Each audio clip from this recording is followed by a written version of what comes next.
Keita is a perverted young middle schooler who is trying to get into his preferred high school. His demented and also equally perverted sisters, who are in love with him, constantly seduce him and try to take away his boyhood and turn him into a real man. His parents too, who are screwed in the head, encourage him to be intimate with his sisters and that he should end up marrying either of them one day. Our story begins with our pathetic main character, Keita, who screams and cries shamelessly behind his two sisters, Aiko and Riko, as a dog barks at him. His two sisters get the dog to leave, and they tell him that he'll have to stand up for himself since he is a guy. Little Keita asks them if they will leave him. They end by kissing him on both cheeks after saying they will be with him forever. Now, grown up, Keita wakes up in class mumbling the names of his sisters. Because of this, he is confronted by his three standard idiotic friends who whine about him being close to Aiko and Riko and how it's not fair that a shameless degenerate like him managed to get them to like him. They pester him about how he's tired and if he didn't get enough sleep because he was making babies all night. He fights them off and says he doesn't do such things because they are his sisters. He walks home alone and is greeted at the door by Aiko and Riko, who jump him with a kiss before bowing and treating him like Harem king. Riko asks him what he wants to eat and offers herself as she flashes her melons at him. Crazy enough, Aiko is jealous and gingerly unbuttons her shirt, saying she wants to show Keita her goodies too. Unfortunately for her though, he isn't interested and walks away much to her dismay. Her sister teases her that Keita doesn't want to see small milkers like hers. In the bathroom, Keita has unhealthy thoughts about his sister, which make his sword alert, causing him to check himself. He concludes that he can't be having these thoughts about them. Meanwhile, Aiko and Riko are cooking in the kitchen while bickering amongst themselves. Aiko goes to Keita's bedroom and checks through his drawers.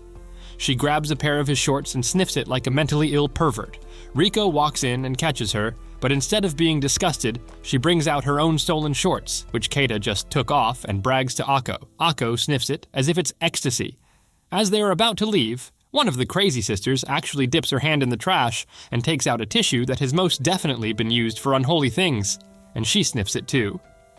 At dinner, Keita is surprised that his parents are absent, and he asks his sisters where they went. They explain to him that they traveled for a trip and wouldn't be back until the next day, which meant that for that night they would be alone with him. Keita is bothered by the news. In his bedroom after dinner, he holds a piece of paper that is an invitation for his parents at his school, but because they traveled without notice, they wouldn't be able to attend. He decides to just go to bed, but first realizes that his sisters might raid him while he sleeps. So he goes to lock the door like a military bunker before falling asleep. His eyes open, and he sees that his sisters are in his bed and doing the most hentai thing in this world. He wakes up abruptly thinking it's just a dream, but then sees them beside him. As they stir on the bed, one of them accidentally touches his prized instrument, which makes him bolt out of the house and head to school. Still inside his room, they go through his stuff and find the squeezed letter he had been reading. Immediately, both of them fabricate an evil plan. Jogging in school, Keita runs into a short, yellow-haired girl named Miyazaki, who is obviously smitten in an unhealthy way for him. She talks to him for a while about how it's impressive that he can work out when all of his mates are studying. She also teases him about wanting to become his manager. Before she leaves, she flashes him a view of her plank ass. The girls decide that they will represent Keita's parents at the parent-teacher conference, and they head to his school after leaving their class. As they arrive at Keita's school, they are noticed by a few guys, and before long, every other guy in the vicinity starts chasing them with horny faces. The girls run for their dear, perverted lives, doing their best to keep the distance. One of the baboon guys gets too close, and Riko kicks him, which sends him flying into the horizon.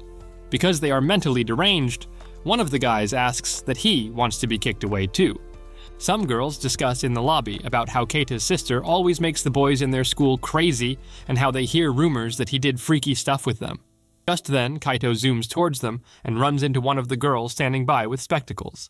Like a foolish pervert, he ends up stuffing his face between her legs and takes a good sniff of paradise. He gets up quickly and runs towards the mob, leaving the girl to scream like a deranged chicken. Keith rushes to his sisters, who are now surrounded by all the thirsty boys in the school. His presence annoys the guys around, but he focuses on his sisters and tells them to go home because they always cause trouble whenever they come. They try to tell him that they came for a reason, but he shuts them down and presses on that they should leave his school. Dismayed, the girls turn back and head out. Walking back, Keita sees the crushed paper and immediately understands that they were actually here to help him. He rushes back to them after realizing he's wrong and tells them he is sorry. They hug him, and everyone grumbles with jealousy and watches them make up. They walk back home together and converse. At home, his crazy father is ecstatic about him not doing his sisters in public, and he encourages him, saying he can go all out since they're not blood-related. Her mother teases him too, and says that he'll probably get married to one of his sisters. His sisters, who are beside him, complete the madness by blushing at the thought of marrying their own brother. The dumb idiot Keats tries to study, but is distracted by tutor sister who is dressed as a corn hub teacher. She comes up to him and tells him to focus, but she presses her melons on his arms, which makes it almost impossible to think straight. A flashback shows how he ends up getting only 50 in his test, which was a terrible score but still expected from a dumb degenerate like him, which is why Akko offered in the first place to tutor him. Back in the present, she continues teasing him and offers to show him paradise. She continues teasing and almost removes all the fabric protecting her body from his perverted eyes. However, she stops and says they need to study and so must have to focus. Riko watches from the crack of the open door and gets jealous. At dinner, they bicker again and Riko wants to tutor too, but she is sidelined to making a night snack for him. Back in his room reading, he starts sleeping off. Instead of waking him up like a normal human being and finding reasonable ways to keep him awake, she decides the best course of action is for her to undress. In the exam hall, he only remembers flashbacks of her lemons and is unable to write anything reasonable. Going back home, they discuss his failure and tell him he needs to do better or they won't end up in the same college. At home, Aiko tries a new tactic and writes stuff over her body, saying that if he remembers her body, then he'll remember what is written on it. He approaches her and starts reading off her body, using his fingers to trace the line until he reaches the middle of her thigh, causing her to make sounds that have nothing to do with diligent study. The next morning, he assaults the same girl in glasses that he ran into in the lobby. She screams out in anguish, and he is quickly surrounded by a small crowd who are ready to stone him into another world. Over at a distance, the short yellow-haired girl flashes her bikini at him. He continues to study in their perverted method, and it continues making Riko jealous. Keita ends up passing the test, and the three dudes interrogate him. He confesses that he got help from his sister, and the guys start imagining that he did unthinkable things with her. A teacher in their school walks the halls of their classrooms and finds one of the sisters alone in the lab. At first, she thinks that the girl is studying alone, until she starts rubbing the cucumber in a very familiar way, causing the teacher to stumble back in shock. Keith has another dream where his sisters give him a first-class experience. He wakes up abruptly and sees Akko beside him. She says she'll give him a lesson and that any time he passes, she'll give him a kiss. He complains that it is a punishment and not a reward, which annoys her, but she presses on and says any question he misses will mean a reward. They agree, and she starts quizzing him. He gets the first few questions right, but misses one, and she tries to kiss him. He initially hesitates, but being a perverted degenerate, he can't resist for long. He and his sister lock lips and stuff quickly gets out of hand, or into his hands rather, as he cups her melons in his palm, causing her to moan out loud. They stop for a bit, and are about to continue when Riki steps in and stops them in their tracks before things go too far. She then offers him the snack she'd been making. He looks at her hand and sees bandages, realizing that she probably worked really hard to make it. He tries to collect the cup, but she doges and he falls like an amateur ballet dancer. She sits beside him on the bed instead, so she can feed him. He ends up passing and hugs Aiko. When they were still kids, Keita and his sisters once read a book about girls being made of sugar and spice. Back then, they had kissed him consecutively and asked him if they tasted sweet. Now, Keita wakes up in the present, startled, and realizes his sisters are beside him. They wake him up by kissing him interchangeably. He raises his voice and says that the kissing is enough, but instead of getting the point, they offer to give him a kiss as an apology. He then issues a no kissing ban and pastes a sign on the wall. This causes his sisters to shout out in dismay. At night, Akko is cooking, and Riko is watching her through a magazine, jealous that she gets to cook for Keita. Akko goes to give him food and encourages him. She tries to kiss him, but he refuses, saying that there is a kissing ban. In order to retaliate, she says she will stop cooking for him. Riko overhears this and feels bad because she's missing out on all the hot action. Later, she overhears Keita and their father talking, and he mentions wanting sweets as he gets tired of regular food sometimes. It gives her an idea, and she rushes out to go and purchase ingredients for some sweets. She makes a horrible-looking meal that resembles the end product of a cow's visits to the latrine. She laments at how terrible she is at cooking, and hopes that the act of making it herself will be enough. However, as she tastes it, her eyes roll back, and the Grim Reaper comes to take her souls for eating such a terrible thing. At school, girls are giving the guys they like some sweets and sharing it about. The three idiot friends and Keita watch on, and they tease him about being spoiled by his sisters. He maintains that he has his own worries too. Miyazaki shows up offering a banana covered in chocolate that looks suspiciously like a certain instrument of reproduction. She licks it in a very strange way, which causes the guys to shriek with pure disbelief. Glasses Girl shows up and is shocked by the display. She tries to turn and run away, but somehow the banana is thrown at her before she can escape. Everything spills on her, which causes her to turn red and flee. Riko in her room is wondering how to get sweets for Keita, and she is frustrated by her lack of options. Even in class the next day, she is reading a magazine and sees an expensive sweet and starts talking to herself. The teacher in the classroom thinks Riko is referring to her teaching until she mentions a loan. Back at home, she goes to her dad's room to find him and take a loan. She enters and finds that he isn't around, but she sees a tape on his desk with a picture of an OnlyFans model looking sweet. The image gives her an idea and she gets to work. Keita is in his room trying to study, but can't focus on his books as he is remembering his sister's advances towards him. Rika shows up out of nowhere, whispering in his ear, and gives him a lipstick that is actually chocolate. She rubs it on her lips and offers to let him lick it off her lips, saying it's not a kiss, but an offer of sweets. He gives in, and she kisses him tenderly, like the Lannisters. Down in the kitchen, Akko notices something is wrong upstairs, because her cucumber is cut in half. Still at their tongue dancing, Riko offers him more sweets, so he asks her to sit on his lap while he applies it for her. They then proceed into a full make-out session, grabbing at each other like hungry wolves. Akko tries to get to Keita's rooms, but finds that obstacles obstruct her. There are pillows and tapes across the stairs. She tries to move up, but is blocked by oil spilling on her, causing her to slip and fall. Riko and Keita keep making out for a while until she gets tired of that position. She stands up and finds that she left a little gift on his thigh, which makes her a bit embarrassed. She leads him to the bed and then scolds him when he tries to use lipstick again, asking him if he needs it. Instead, she cuddles up to him and then offers to let him taste her sweetest spot by lying down and spreading her legs to show him paradise.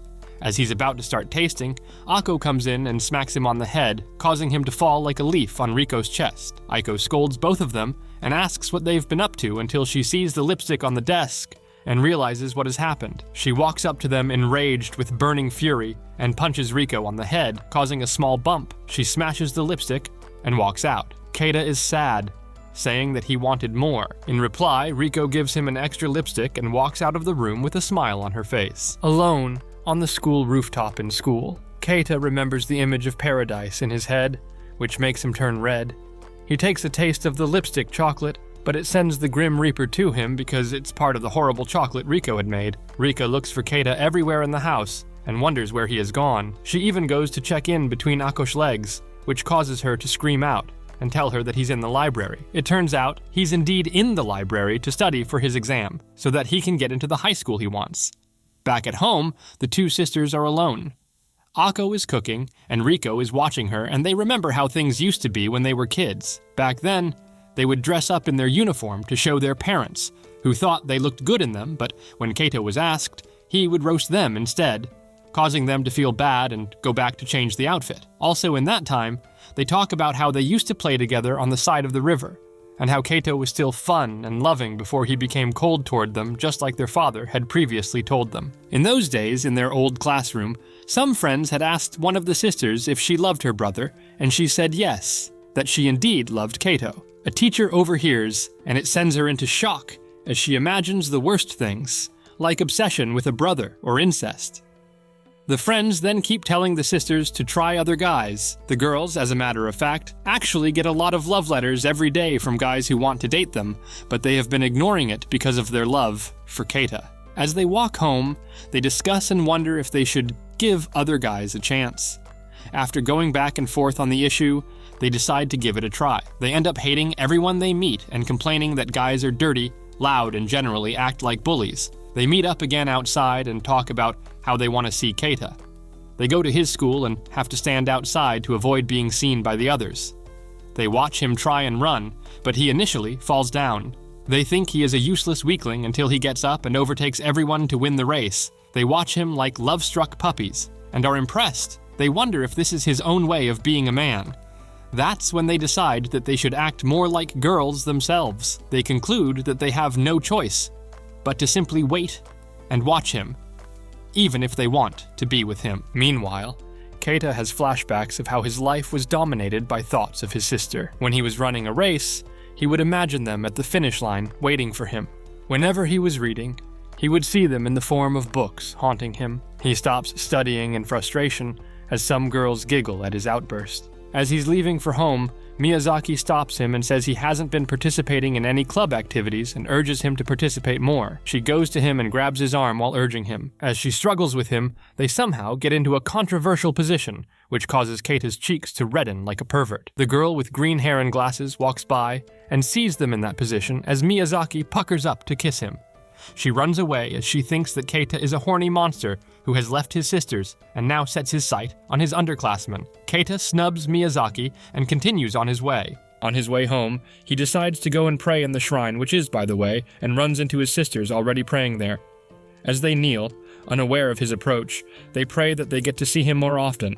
He then interrupts them, and they tell him they've been coming to pray for him ever since he had been studying for his exams. Keita is touched by how much they care about him, and decides to pray too. He doesn't do any of the usual procedures, and doesn't even drop an offering, which his sisters point out. He says he doesn't really believe in God, and that he's just praying as a means of comfort for himself. They remember when he was still a kid, and he came to the shrine with his parents and sisters. Back then, he would use all his money as offerings to pray that he marries both of his sisters. His parents had teased him, and his sisters had kissed him in the shrine as encouragement for his wish. They walk away and check out the tablets with prayers, and see a lot of wishes to pass exams from different people, which was no surprise as they were in an examination period. However, they find out that a lot of people are praying for Akko and Riko to like them. They check more thoroughly and realize most of the tablets were just love requests. Keita then remembers that he himself was once really intent on marrying both of them, going as far as crying and wailing on the floor because in Japan it wasn't legal to marry two wives.